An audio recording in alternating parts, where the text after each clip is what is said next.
Oke, halo teman-teman semua. Di video kali ini kita akan praktik tentang function. Nah, jadi function itu adalah sebuah blok kode yang menerima inputan dan function itu bisa mengolah inputan kita menjadi sesuatu yang dibutuhkan oleh program. Jadi sederhananya function adalah sekumpulan blok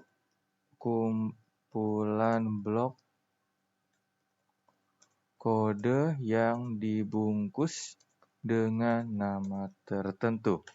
Nah, kita langsung praktek aja. Nah, di function itu ada 3 macam ya. Bisa ada parameter atau input. Lalu yang kedua ada proses. Lalu yang ketiga ada output. Nah, yang ini opsional ya. Nah, kita langsung praktek aja. Jadi, kita bikin function di dalam function main ini. Nah, misalnya kita bikin function baru nih. Nama fungsinya adalah print data. Print data. Nah, isi dari function ini adalah langsung aja kita kirim fmt.println.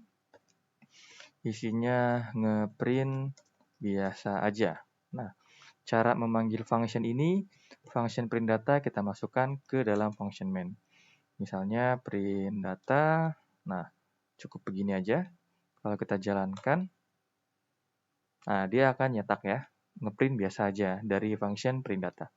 Kalau kita bikin 3 print datanya di function main, maka dia akan mencetak 3 kali ya, ngeprint biasa aja, dan ngeprint biasa aja. Nah, jadi ini yang dimaksud dengan reusable ya.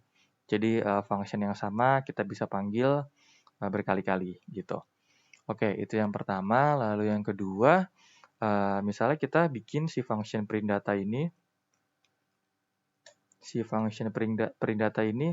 menerima proses ya. Jadi print data di sini isinya kita ubah jadi di dalam print data kita kasih parameter sentence, tipe datanya string. Nah, setelah itu di prosesnya kita kasih fmt.println sentence.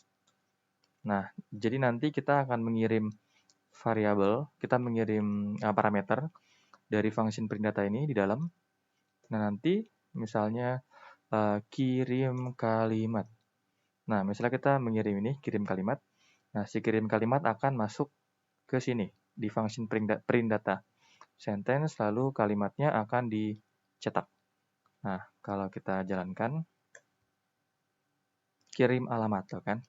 Kita juga bisa berbeda parameternya. Misalnya kirim alamat kalimat berbeda. Akan tercetak 2 ya. Yang pertama kirim alamat dan kirim kalimat, dan yang kedua kirim kalimat berbeda. Nah, jadi contoh yang kedua ini adalah contoh yang fungsinya terdapat proses.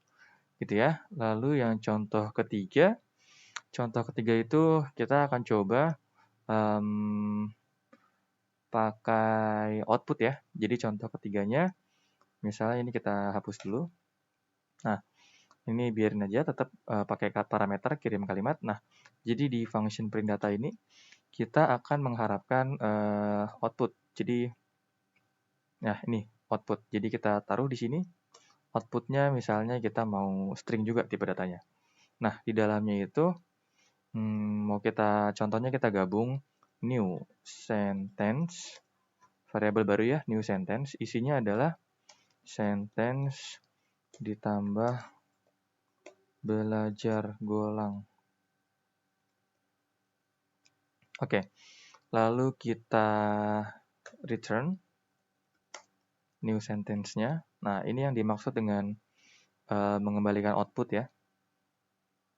Kirim kalimat. Nah, jadi si kirim kalimat ini kita masukkan ke dalam sebuah variabel dulu ya. Misalnya kita tampung di variabel output, titik 2 sama dengan isinya print data. Nah, lalu kita fmt print ln output. Nah, maka outputnya adalah, kirim kalimat belajar golang. Nah, kalau kita ubah jadi Fathul Muin belajar golang. Nah, jadi itu yang dimaksud dengan mengeluarkan output ya dari function gitu.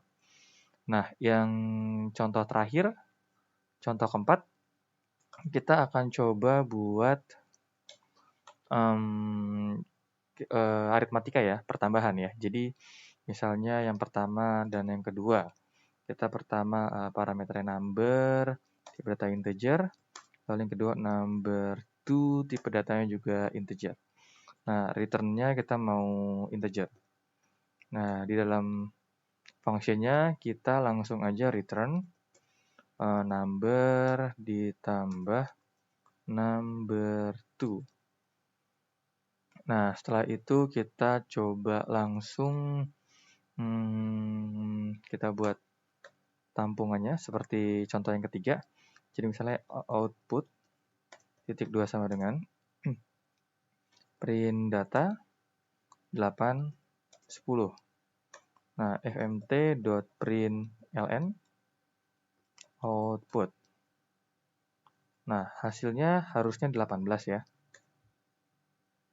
Nah, sesuai ya 18. Oke, cukup sekian tentang function dasar dan sampai jumpa di video selanjutnya.